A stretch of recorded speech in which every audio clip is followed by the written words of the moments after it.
가이가 면허 생산을 검토하고 있는 Q400 모델. 메이드 인 코리아 민항기에 오르는 날이 실현될 수 있을까? 한국항공우주산업이 민항기 면허 생산을 추진하고 있는 것으로 8일 확인됐다. 카이가 면허 생산을 추진하고 있는 민항기는 캐나다 항공기 제조사 본바디어가 생산하고 있는 교섭이다. 캐나다에 본사를 둔 본바디어는 세계 3대 민간 항공기 제조업체로 꼽힌다. 카이 관계자는 본바디어와 면허 생산과 관련한 협의를 진행하고 있는 중이라고 말했다. U400은 쌍발 프로펠러를 기반으로 한 9인승 규모의 중형 민항기다. 1995년 개발이 시작된 교사 100 시리즈는 2000년 상업운전을 시작했다. 최근까지도 모델 개선을 진행해 승객 좌석을 90인승으로 늘렸다. 타이의 민항기 면허 생산 추진은 한반도 훈풍에 따라 항공기 시장이 넓어질 것이란 전망이 깔려 있다. 이에 앞서 김조원 카이 사장은 지난달 17일 연 기자 간담회에서 남북 경협 등으로 북한과 중국 동북 3성에 개방되면 여객이나 화물용 항공 수요가 단기간에 폭발적으로 늘어날 것이라며 이를 위해 2030년대 중반까지 자체 개발 항공기나 면허 생산 항공기를 만든다는 목표를 잡고 있다고 말했다. 가이와 본바디어의 민항기 생산 협의는 이번이 처음이 아니다.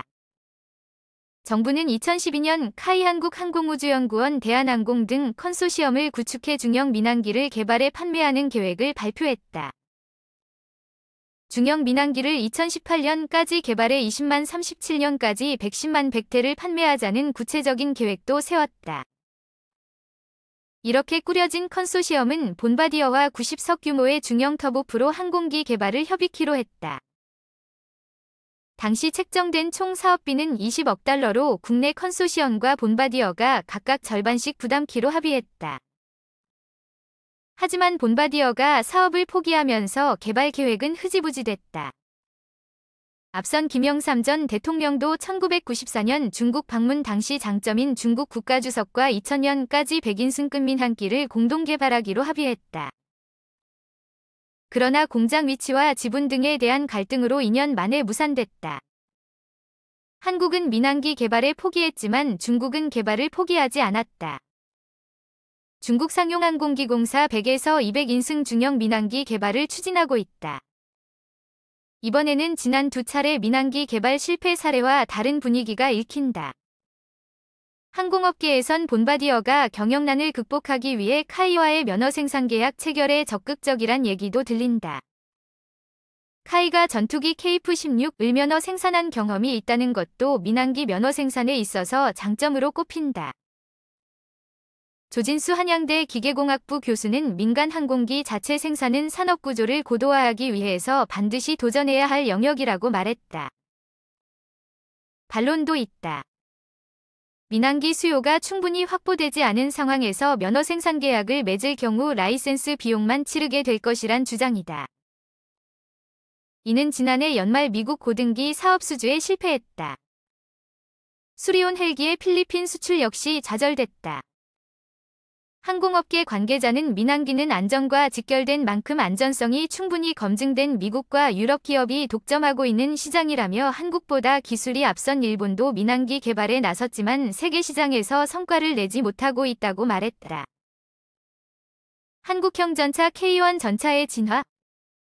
1950년 6월 25일 새벽 4시 기습 도발 이후 북한군은 구소련제 전차인 T-34 전차 200여 대를 앞세워 남침을 시도했다.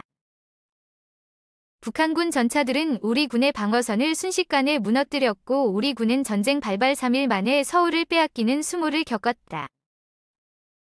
결국 북한군 전차에 밀려 낙동강 전선으로 후퇴하였고 3년의 치열한 전투 끝에 1953년 휴전협정을 체결했다.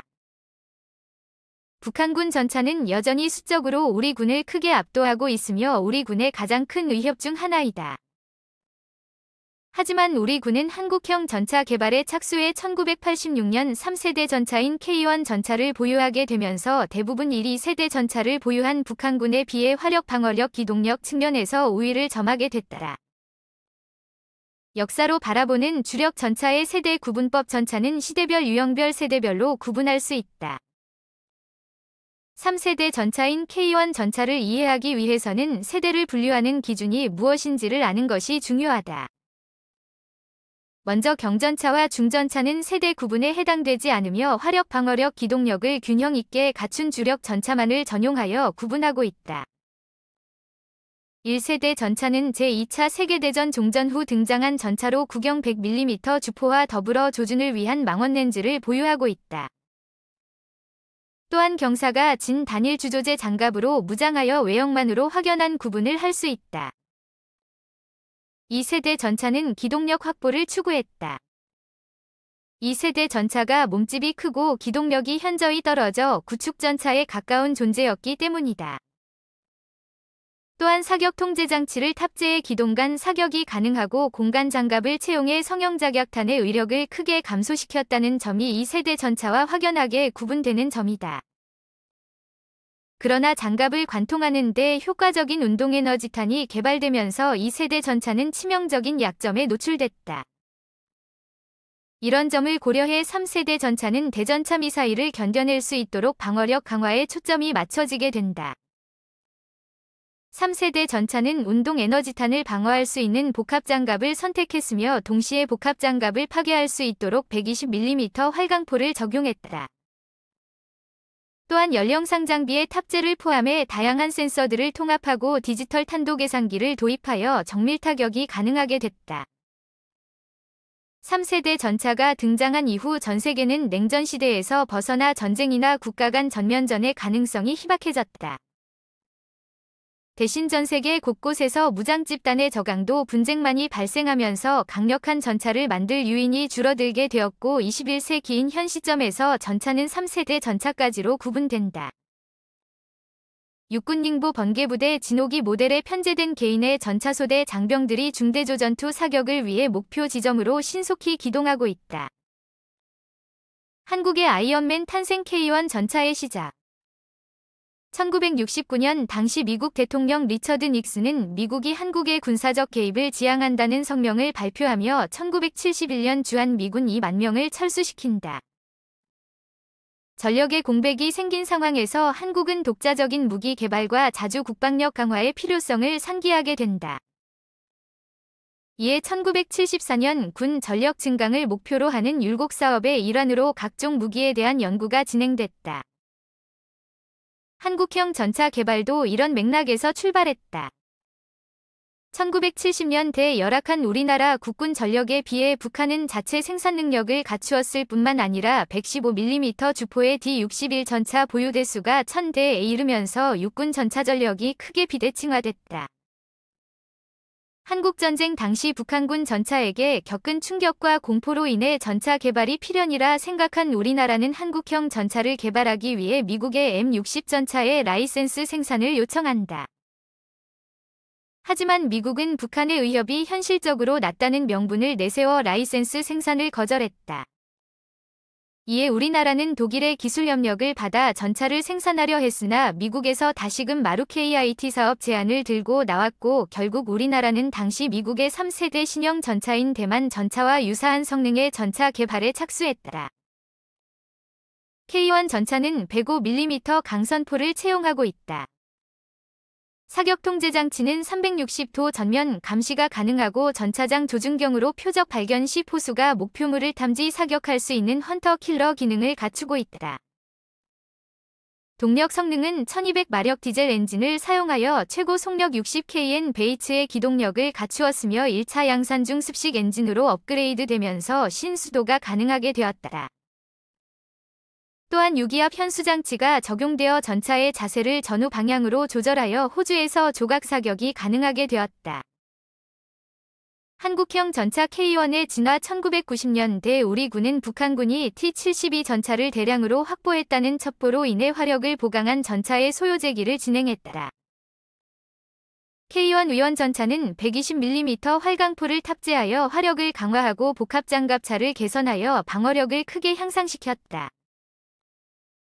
또한 최초의 한국형 전차인 K1 전차 차체를 기본으로 하여 탄도 계산기, 포스 조준경 등 주요 핵심 부품에 대한 전반적인 국산화를 이루었다.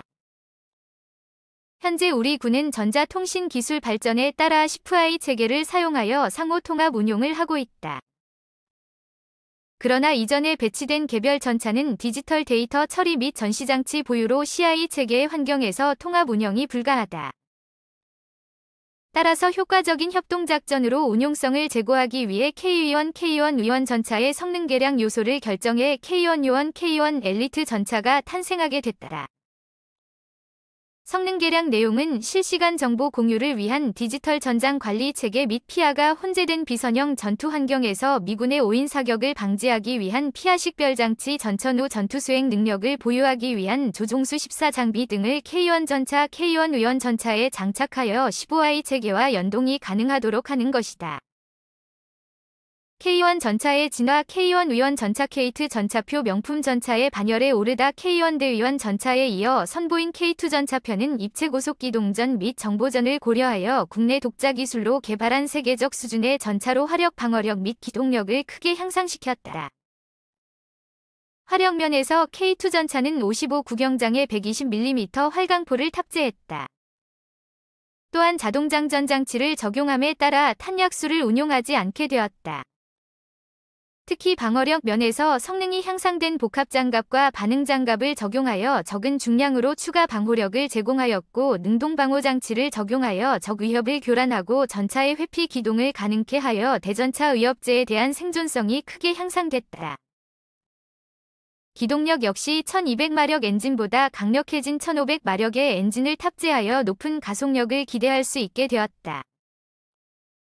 또한 유기압 현수장치를 장착하여 전후좌우로 자유롭게 자세 제어가 가능하고 험난한 지형 속에서도 우수한 기동력을 발휘할 수 있게 되었다. 테이프 전차는 이뿐만 아니라 잠수 도하 장치를 적용해 4.1m 깊이의 하천 도하가 가능하고 미래전에 부합되는 C2I 체계를 적용하여 능동적으로 전장 상황 파악이 가능하다.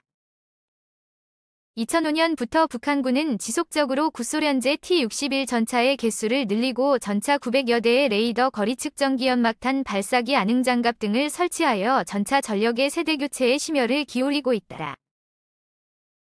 특히 북한군의 기갑 전력은 4,200여 대로 우리 군에 비해 월등히 많다. 이런 수적 열세를 전차의 첨단화를 통해 만회하려는 것이 우리 군의 전략이다. 차세대 전차는 강력한 적의 탄을 막기 위해 장갑의 두께만을 늘리는 방법에서 벗어나 탄소 나노튜브에 티타늄을 섞어 초경량 고강도의 나노 복합 소재로 만든 장갑판을 창작하게 될 것이다. 이로써 전차는 중량을 줄이면서 방호력을 늘리는 효과를 가지게 된다. 나아가 이런 장갑을 뚫기 위해 화포의 진화가 멈추지 않게 될 것이다. 대전 유펄스 형태의 전기에너지를 이용한 전기코의 등장이다. 전기포는 현재 추진 에너지를 전기에너지로부터 얻으면서 당내 압력의 제어가 가능할 것이다.